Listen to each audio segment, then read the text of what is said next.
Hello friends, good morning. আজকে 26শে December আর এখন বাজছে মোটামুটি সকাল 7টা। আমাদের সাইট সিইংয়ের গাড়ি এসে যাবে, 7টায় আসার কথা। আর আমরাও মোটামুটি রেডি বেরোবার জন্য। আজকে আমরা ফুল ডে সাইট সিইং নিয়েছি। এখানে দু ধরনের সাইট সিইং হয়, হাফ ডে আর ফুল ডে। তো আমরা ফুল ডেটাই নিয়েছি কারণ দেবকুণ্ডটা একটা খুব ভাইটাল পয়েন্ট, যেটা আমি একদমই মিস করতে চাই না। সো ওইটার জন্যই মেনলি ফুল ডে সাইট সিইংটা আমাদের নেওয়া। বিশেষ করে শিমলিপাল জঙ্গলের মধ্যে দিয়ে যাওয়াটা, ওটা ভীষণ এনজয় করব। কারণ এইবারে হয়তো কুলডিহাটা যাওয়া হবে না, কারণ ওনারাই বললেন যে মানে এত গাড়ি আসছে এই সময় যে কোনো ফরেস্টেই মানে অ্যানিমালস বা জন্তুরা তারা কেউ রাস্তার আশেপাশে থাকছে না।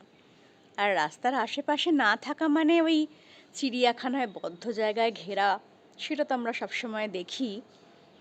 কিন্তু এই সময় এত বেশি গাড়ি ঘোড়া চলছে যে ওরা কিন্তু আর রাস্তার পাশে আসছে না। তাই কুলডিহাটা যাব কি না এখনও পর্যন্ত ডিসাইড করে উঠতে পারিনি।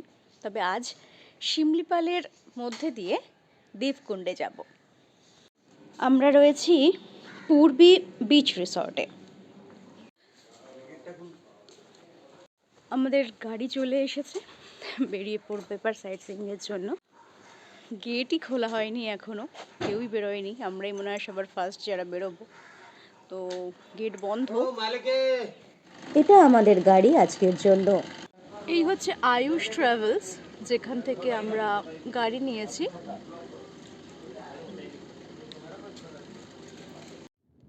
বেরিয়ে পড়লাম আজকের সাইট সিইংয়ের জন্য।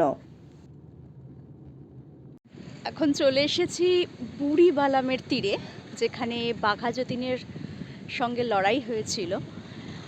প্রচণ্ড ঠান্ডা হাওয়া দিচ্ছে, টেম্পারেচার এমনিতেই 14-15তে রয়েছে। তার উপরে এখানটা যেখানে রয়েছে আমি, এই জায়গাটা পুরো ফাঁকা জায়গা একদম, সেই জন্যে পুরো ঠান্ডা হাওয়াটা আরও ঠান্ডা লাগছে। কিন্তু দারুণ সুন্দর জায়গাটা। জায়গাটা বর্তমানে খুব সুন্দর লাগলেও ঐতিহাসিকভাবে কিন্তু এর গুরুত্ব খুবই মর্মান্তিক। এটাই 1915 সালের কিংবদন্তি বালাসোর যুদ্ধের স্থান হিসেবে গুরুত্বপূর্ণ। এখানেই ভারতীয় স্বাধীনতা সংগ্রামী যতীন্দ্রনাথ মুখোপাধ্যায়, যিনি বাঘা যতীন নামে পরিচিত, তিনি এবং তার সঙ্গীরা প্রথম বিশ্বযুদ্ধের সময় জার্মান অস্ত্র আসার অপেক্ষায় ব্রিটিশ বাহিনীর বিরুদ্ধে এক ভয়াবহ ও শেষ পর্যন্ত প্রাণঘাতী যুদ্ধে লিপ্ত হয়েছিলেন। সকালবেলায় হোটেলে চা পাওয়া যায়নি, কারণ অত সকালে ওরা চা দেয়নি। তাই রাস্তায় একটু দাঁড়ানো হলো একটু চা বিরতির জন্য। সেখানেই আমার গাড়ির টায়ারের একটু প্রবলেম ছিল, সেটাও সলভ করে নেওয়া হলো। সেখানেই ছিল এই দেবস্থলটা, একটা ছবি। আর এইটাই কিন্তু একটা bus stand, major bus stand, যেখানে আপনি দাঁড়ালে পরে মোটামুটি সব জায়গার বাস এখান থেকে পাওয়া যাবে। যেমন আমাদের সামনেই এখান থেকেই ছাড়লো পঞ্চলিঙ্গেশ্বর যাওয়ার বাস। এখান থেকে কটক, ভুবনেশ্বর, ভদ্রক, এমনকি পুরী যাওয়ার বাসও পাওয়া যায়। তবে পুরীর বাস খুব কম। এটা হচ্ছে বালাসোরের যে মেইন বাস স্ট্যান্ড, সেই বাস স্ট্যান্ডটা। এখান থেকেই বাসগুলো বেরিয়ে সমস্ত দূরের বাসগুলো এখানে পাবেন।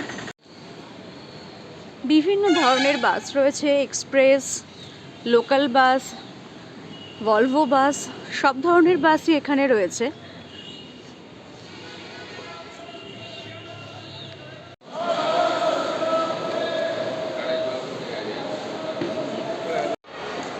এটা হচ্ছে এখানের বুকিং অফিস।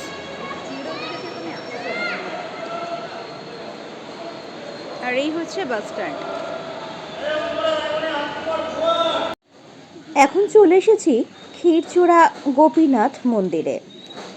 মন্দিরের বাইরে বেশ কিছু দোকান রয়েছে, যেখান থেকে আপনারা পুজো এবং প্রসাদের জিনিসপত্র কিনতে পারবেন। আর মন্দিরের ভেতরে একমাত্র এই একটাই দোকান রয়েছে। ওড়িয়া ভাষায় ক্ষীরাচোরা মানে হচ্ছে ঘন দুধ চুরিকারি, এবং গোপীনাথ মানে গোপীদের ঐশ্বরিক সঙ্গী। উল্লেখ্য যে এখানে শিশু শ্রীকৃষ্ণের দুধ ও দুগ্ধজাত দ্রব্যের প্রতি ভালোবাসা এবং ক্ষীর চুরি করে খাওয়ার বিষয়টাকেই তুলে ধরা হয়েছে। এটি বৈষ্ণব ঐতিহ্যের 108টি অভিমান ক্ষেত্রের মধ্যে একটি হিসেবে শ্রেণীবদ্ধ করা হয়েছে।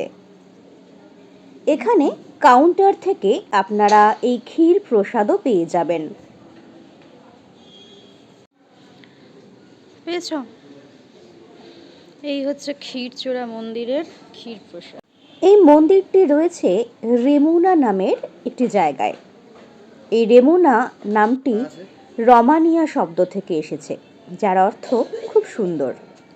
মন্দিরে একদম প্রবেশ করেই ডান দিকে আপনারা দেখতে পাবেন নবগ্রহ মন্দির। উড়িয়া ভাষায় লেখা রয়েছে বলে বোঝা যাচ্ছে না। এই মন্দিরের একটা ইতিহাসও রয়েছে, কিন্তু সংক্ষেপে সেটা বলা যাবে না, তাই ডেসক্রিপশন বক্সে সেটা দিয়ে দিচ্ছি। এই মন্দিরে আপনারা শ্রীকৃষ্ণ চৈতন্য মহাপ্রভুর শ্রী পাদপদ্মের একটা স্মৃতিস্বরূপ স্থাপত্য দেখতে পাবেন।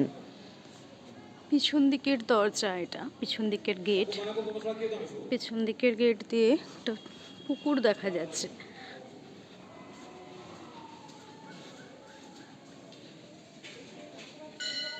দিকটায় ছোট মন্দির রয়েছে।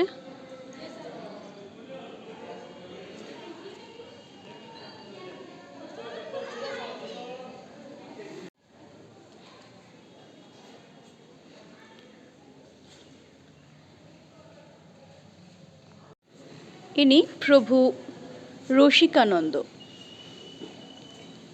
এদিকে আরো কিছু ছোট মন্দির রয়েছে।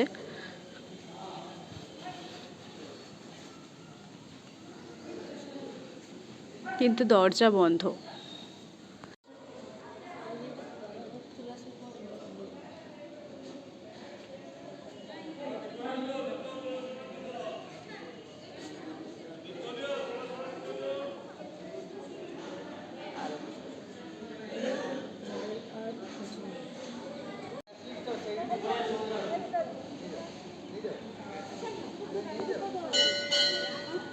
চলুন এবার যে ক্ষীর প্রসাদ আনা হলো সেটা আপনাদেরকে দেখাই। এটা 25 টাকা দামের প্রসাদ। বড়টা ছিল না, খেতে দারুণ সুন্দর। এখন চলে এসেছি ইমামি জগন্নাথ মন্দিরে। ইমামি গ্রুপ অফ কোম্পানিজের কর্ণধার মিস্টার আর.এস. আগরওয়াল এবং মিস্টার আর.এস. গোয়েঙ্কার মিলিত প্রচেষ্টায় মিস্টার রঘুনাথ মহাপাত্র নামের এক আর্কিটেক্ট এই মন্দিরটি তৈরি করেছিলেন, যিনি পরবর্তীকালে পদ্মবিভূষণ পুরস্কারও পেয়েছেন। মন্দিরে প্রবেশের আগে জলে পাটা ধুয়ে মন্দিরে প্রবেশ করা হয়। বালাসোর থেকে 7 কিলোমিটার দূরে এই মন্দিরটি একেবারে পুরীর জগন্নাথ মন্দিরের আদলেই তৈরি করা হয়েছে। তবে কনস্ট্রাকশন ডিজাইনের দিক থেকে বা গঠনগত দিক থেকে এটা কোণার্ক যে সূর্য মন্দির রয়েছে সেই মন্দিরের সঙ্গেও কিছুটা মিল পাওয়া যায়।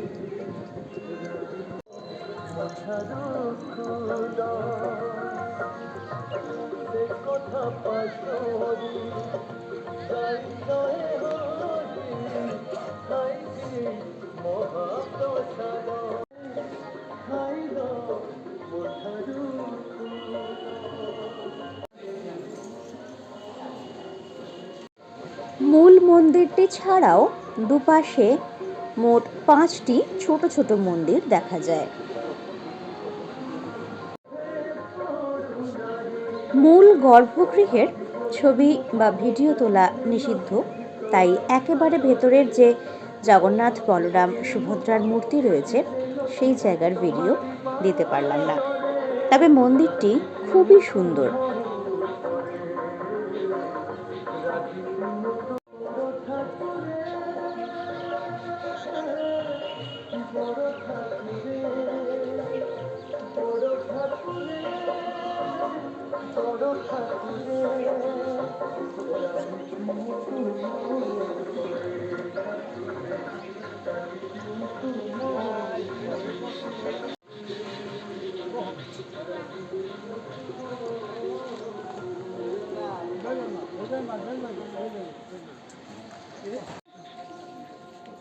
মন্দিরের গায়ের কারুকার্য সত্যিই চোখে পড়ার মতো। পৃথিবীকে সমুদ্রের তলায় নিয়ে গেছিল।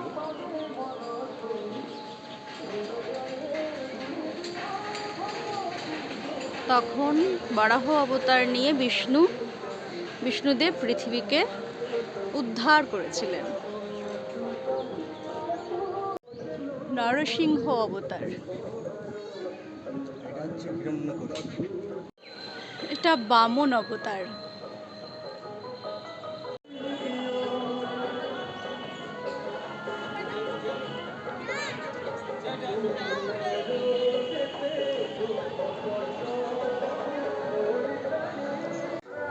মন্দিরের নিচের দিকের যে কারুকার্য রয়েছে সেখানে ঠিক ওই কোণারকের সূর্য মন্দিরের মতো বড় বড় চাকা এবং ঘোড়া ইত্যাদি দিয়ে মন্দিরটি সাজানো হয়েছে।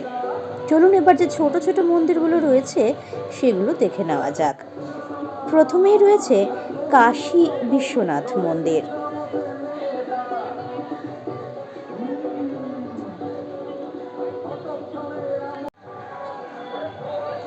কাশী বিশ্বনাথ মহাদেব মন্দিরের পিছন দিকে আরও একটি একই ধরনের ছোট মন্দির রয়েছে।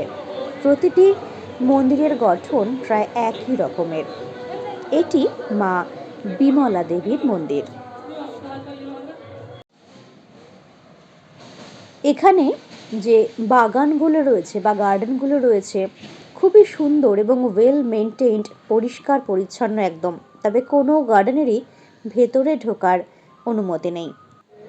এরপর যে ছোট মন্দিরটায় আমরা গেলাম সেটা বজরংবলী বা হনুমান মন্দির। আর সেই হনুমান মন্দিরের পেছন দিকে যে আরেকটি ছোট মন্দির রয়েছে সেটি হচ্ছে মা গজলক্ষ্মীর মন্দির।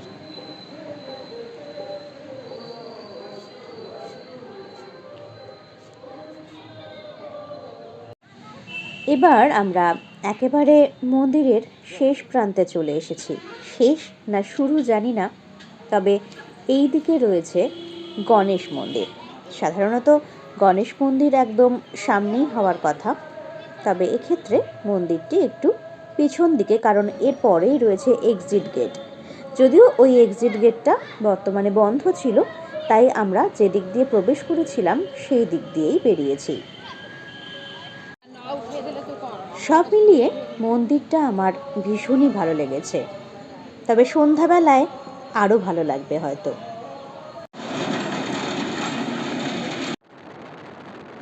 এবার আমরা শহর ছাড়িয়ে আরও গ্রামের দিকে যাব।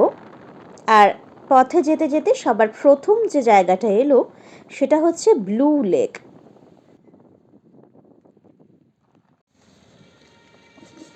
ব্লু লেক বা এই নীল হ্রদ বালাসোর শহর থেকে প্রায় 15 কিলোমিটার দূরে অবস্থিত।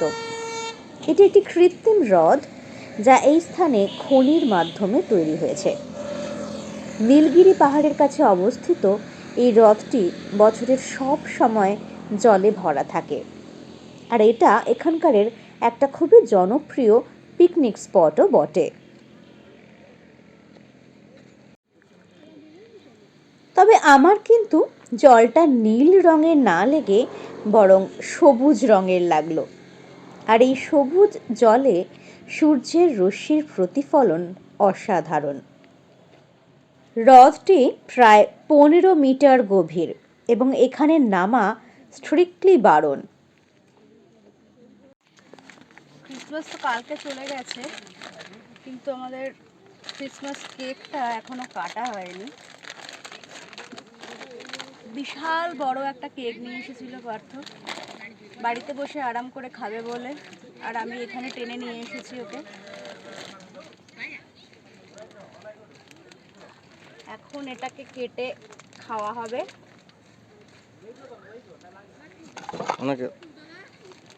দাদা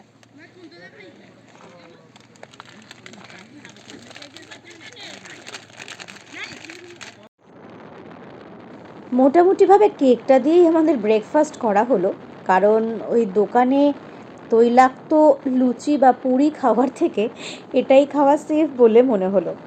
যাই হোক, এবার আমরা চলেছি দেবকুণ্ডের দিকে, আর সেইটা থাকছে আমার পরবর্তী ভিডিওতে। তাহলে সঙ্গে থাকুন আর দেখতে থাকুন আমার channel life specialist beyond limitations. অবশ্যই সাবস্ক্রাইব করে নেবেন যাতে পরবর্তী পর্ব আপলোড করার সাথে সাথেই তার নোটিফিকেশন আপনার কাছে চলে আসে। তাহলে এই ভিডিওটা এখানেই শেষ করছি। সবাই ভালো থাকবেন, ধন্যবাদ।